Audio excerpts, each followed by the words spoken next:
മലപ്പുറത്തെ മതപരമായ വേർതിരിവ് അക്കമിട്ട് നിരത്തിയായിരുന്നു കെ.പി. ശശികല ടീച്ചറിന്റെ വാർത്താസമ്മേളനം. ഹിന്ദുക്കളെ കൊന്നൊടുക്കാൻ നേതൃത്വം നൽകിയ വാരിയംകുന്നിന് സ്മാരകത്തിനായി ഫണ്ടുണ്ട്. പക്ഷേ എന്തുകൊണ്ട് കെ. കേളപ്പന് വേണ്ടി ഒരു സ്മാരകത്തിന് ശ്രമം നടക്കുന്നില്ലെന്നും അവർ ചോദിച്ചു. പിന്നിൽ കപട ലക്ഷ്യങ്ങളുണ്ട്. കേളപ്പജിയുടെ സ്മാരകം വരാതിരിക്കാൻ കെ.ടി. ജലീൽ അടക്കം ഇടപെട്ടുവെന്നും ശശികല ടീച്ചർ ചൂണ്ടിക്കാട്ടി.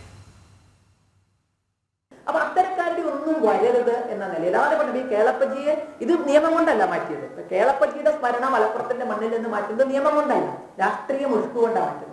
നിയമം കേരള നിയമസഭയിൽ നിയമമൊന്നും പാസ്സാക്കിയില്ല. ഇനി മുതൽ കേരള ഗാന്ധി കേളപ്പനല്ല വാരിയംകുന്നനാണ് എന്ന് നിയമം പാസ്സാക്കിയെന്നല്ല ഞങ്ങൾ പറയുന്നത്. പക്ഷെ നിയമത്തെക്കാൾ ദോഷം ചെയ്യുന്നുണ്ട് വോട്ട് ബാങ്ക് പൊളിറ്റിക്സ് കൊണ്ട് ഭയന്ന് നിൽക്കുന്ന പലതും മാറ്റാൻ അത് തന്നെയാണ്. അത് വേറൊരു രാജ്യം പോലാണ് നിൽക്കുന്നത് എന്ന് പറഞ്ഞാൽ സത്യമാണ്. ഇപ്പൊ സ്വാതന്ത്ര്യ സമരം ഇന്ത്യ ഒന്നിച്ചാണ് ചെയ്തത്.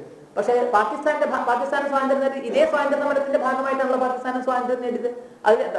ആഗസ്റ്റ് 14 സ്വാതന്ത്ര്യം നേടിയെന്നല്ലേ ഉള്ളൂ. പക്ഷെ അവിടുത്തെ ഏതെങ്കിലും പുസ്തകങ്ങളിലോ അവിടെ പഠിപ്പിക്കുന്നതിലോ ഇന്ത്യൻ സ്വാതന്ത്ര്യ സമര നേതാക്കൾ ഉണ്ടാവുമോ? സ്വാതന്ത്ര്യം മേടിച്ചു കൊടുത്തത് ഇല്ലല്ലോ.